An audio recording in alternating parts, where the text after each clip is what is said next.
Hello नमस्कार दोस्तों, मैं अनुज वर्मा आप सभी लोगों का स्टडी 81 पर स्वागत करता हूं। आज हमारा इतिहास का टॉपिक है। इतिहास के टॉपिक में हम सबसे पहले जानेंगे प्राग ऐतिहासिक काल। प्राग ऐतिहासिक काल में क्या क्या घटनाएं घटी, उसको हम आज सारी चीज़ें सीखेंगे। देखो, प्राग ऐतिहासिक काल को हम दूसरे नाम से कहते हैं प्री हिस्ट्री। अब देखो, प्राचीन भारतीय इतिहास का स्वरूप किस प्रकार रहा, इसको देख लें। तो प्राचीन भारतीय, तो इसको 3 भागों में डिवाइड किया गया है। एक होता प्राक इतिहास, दूसरा होता आद्य इतिहास, तीसरा होता ऐतिहासिक काल। प्राक इतिहास को प्री हिस्ट्री कहते हैं, आद्य इतिहास को प्रोटो हिस्ट्री कहते हैं, और ऐतिहासिक काल।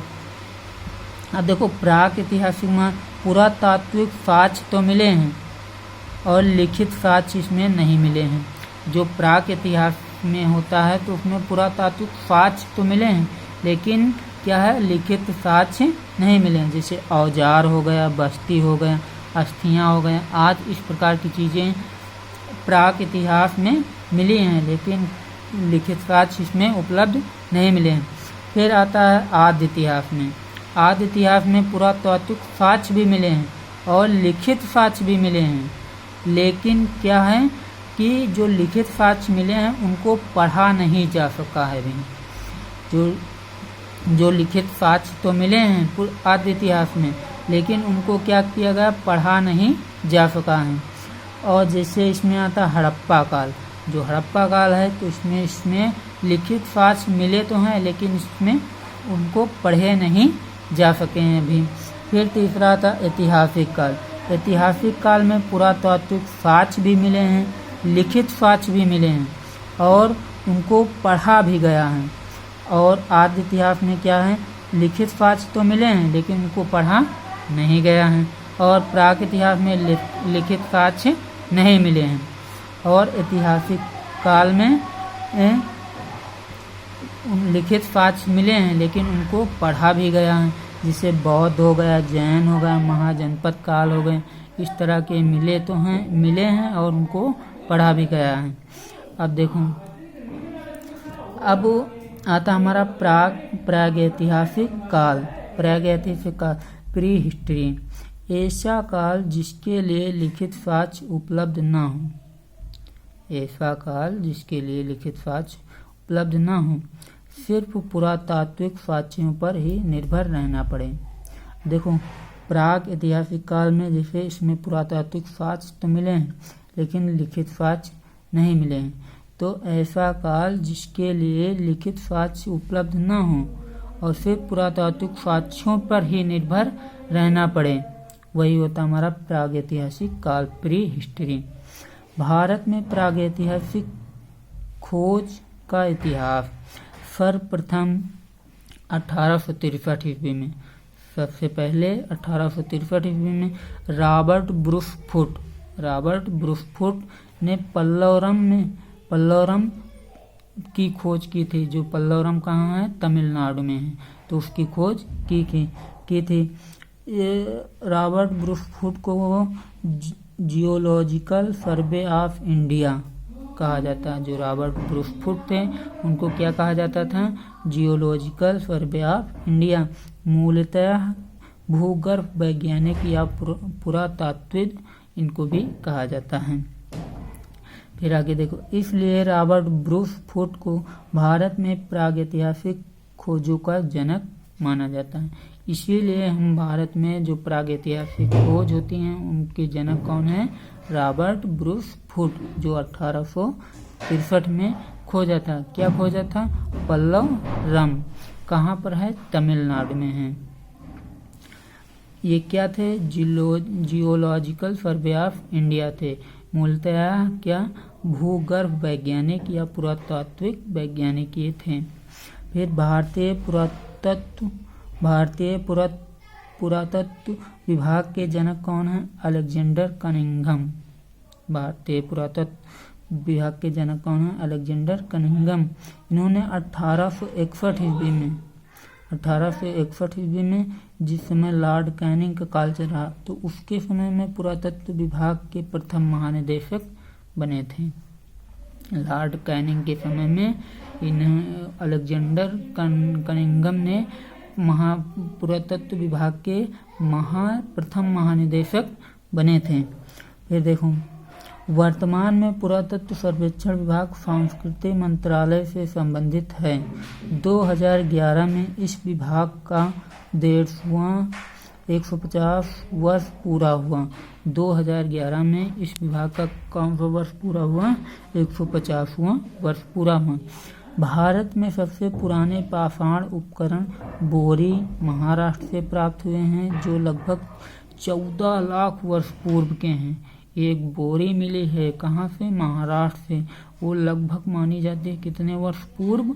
14 लाख वर्ष पूर्व वो बोरी है। फिर और आगे और देखें,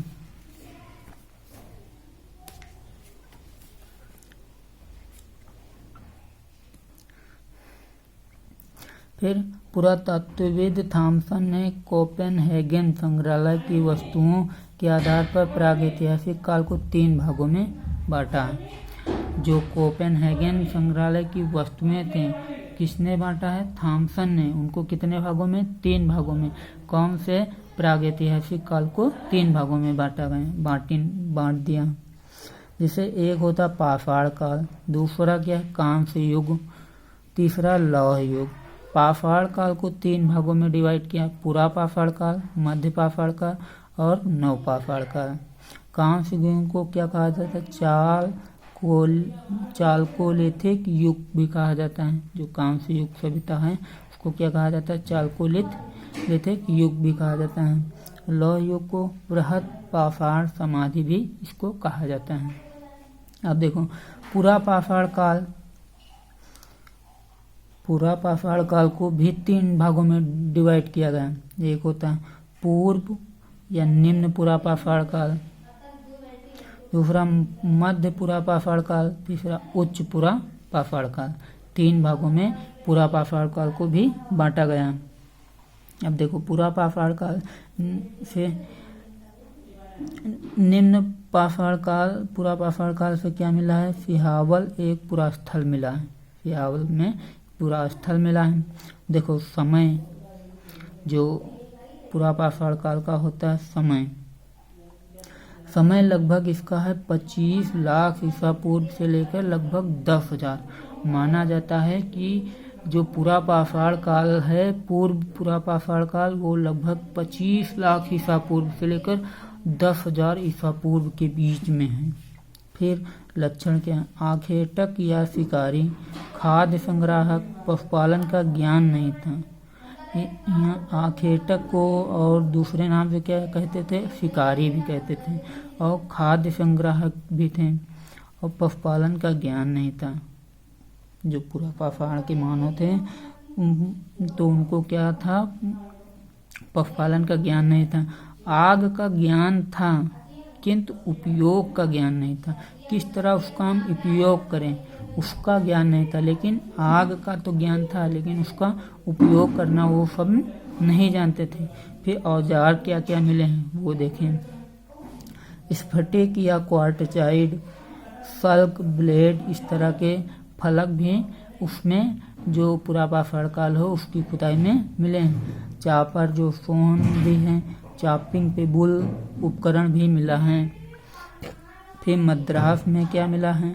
हैंडेक्स उपकरण, हस्त कुठार, कुल्हाड़ी, गंडासा, इस तरह के औजार मद्रास में मिले हैं। स्थल अतिरमपक्कम जो तमिलनाडु में है, हथनौरा जो मध्य प्रदेश नर्मदा घाटी में है, ये स्थल हैं पुरा पाषाण काल के। भीमबेटका की गुफाएं जो एमपी में हैं, नर्मदा घाटी के किनारे। अब देखो, हथनौरा से क्या मिला है? मानव खोपड़ी एवं कंकाल का पहला साक्ष्य कहाँ से मिला है? हथनौरा से, जो कहाँ पर है? मध्य प्रदेश में है। मध्य प्रदेश में नर्मदा घाटी के पास हैं। ये देखो, मिस्र रॉबर्ट ब्रूसफुट के किंग कहा जाता है। जो मिस्र है मिस्र में क्या कहा जाता है? रॉबर्ट ब्रूसफुट को उनका किंग, राजा माना जाता है। फिर भीमबेटका की गुफाएं जो एमपी में हैं, नर्मदा घाटी के किनारे, तो गुफा चित्रकारी का प्राचीनतम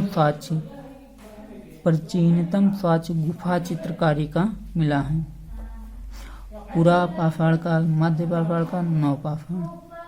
देखो पूरा को हम यूनेस्को ने इसको स्वीकार कर लिया है, अपनी विश्व धरोहर में मान लिया है। देखो बेलन नदी घाटी मिर्जापुर अस्त निर्मित मातृ देवी की प्रतिमा मिली है। जो बेलन नदी घाटी है मिर्जापुर में, वहाँ पे क्या मिला? अस्त निर्मित मातृ देवी की प्रतिमा मिली है। फिर आता है हमारा मिर्जापुर पूरा मध्य नौ औजार भी मिले हैं मिर्जापुर यूपी से। फिर आता है हमारा 1867 में विद्वान C.L.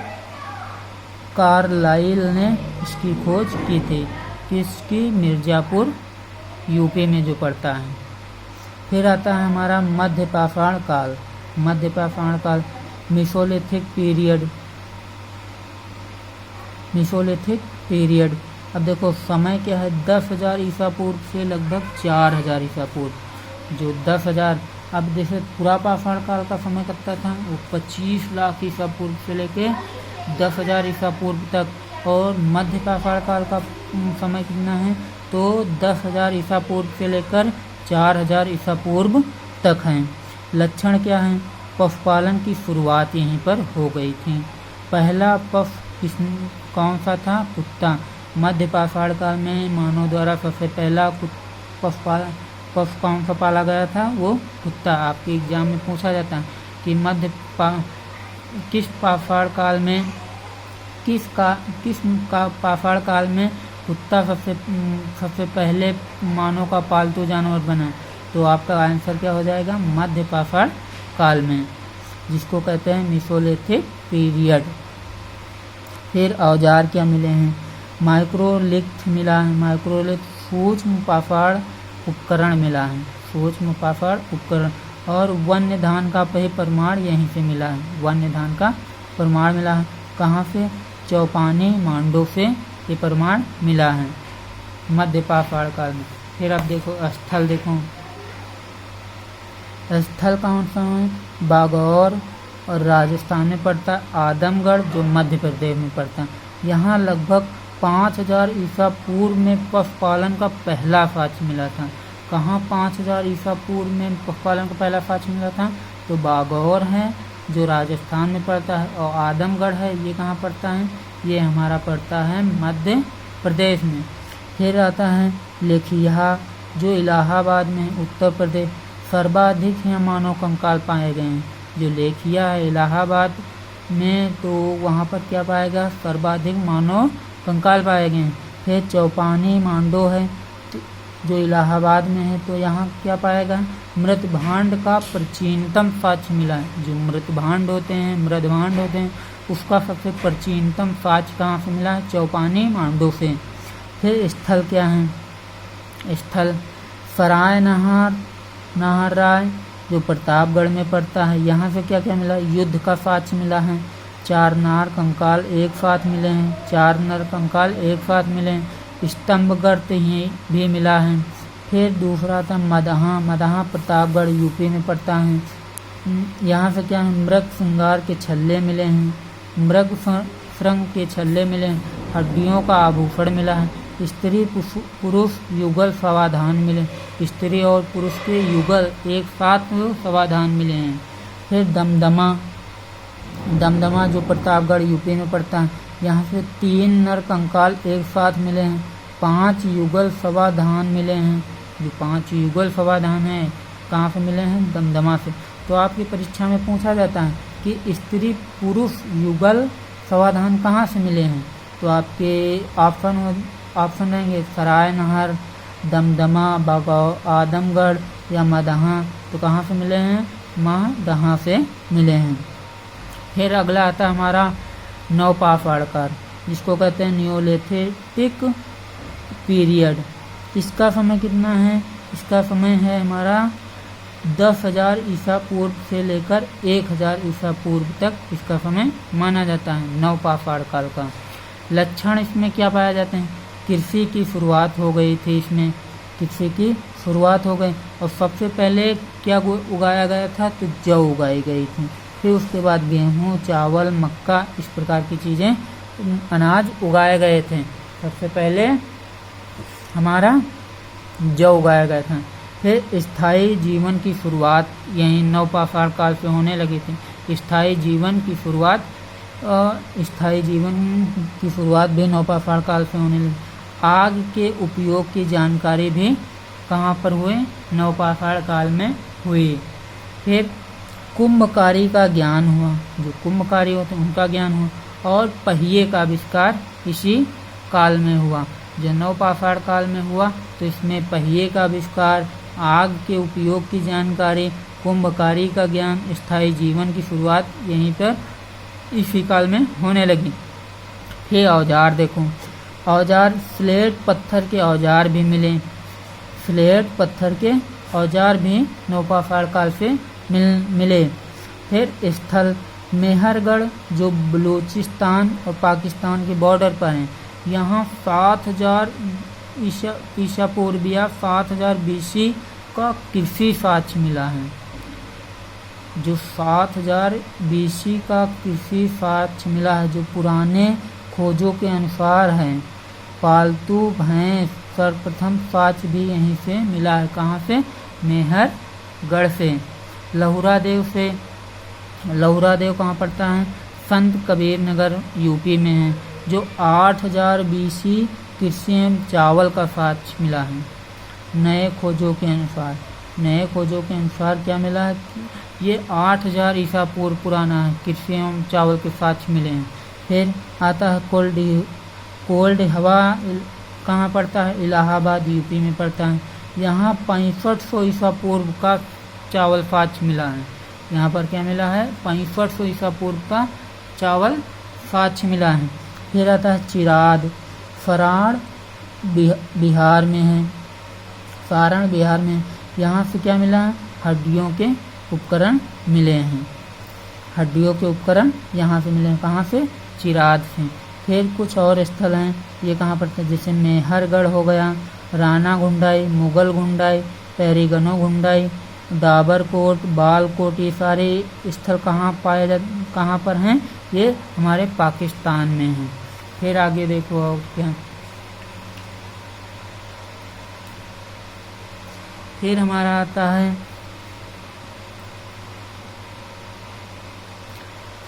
आता है बुर्ज होम जो कश्मीर में है। गुफक राल, देखो बुर्ज होम अर्थ क्या है इसका, जन्म स्थान। बुर्ज होम जन्म स्थान जो कश्मीर में। और गुफक राल इसका अर्थ होता है कुम्हार की गुफा। गुफक राल कुम्हार की गुफा। देखो लोग गड्ढों में रहते थे, नवपाषाण काल में लोग गड्ढों में रहते थे। शिकार एवं मछली पालन की शुरुआत होने लगी। एक कब्र में मालिक के साथ कुत्ते दफनाने का भी साक्ष्य यहीं से मिलता है, नवपाषाण काल से। कृषि का उपयोग होने लगा था और पशुपालन का भी उपयोग होने लगा था, जिस काल में, नवपाषाण काल में। अगर आप लोगों को मेरा वीडियो अच्छा लगा हो तो प्लीज़ इसको लाइक करें, शेयर करें, कमेंट करें और सब्सक्राइब कर लें। Thank you so much.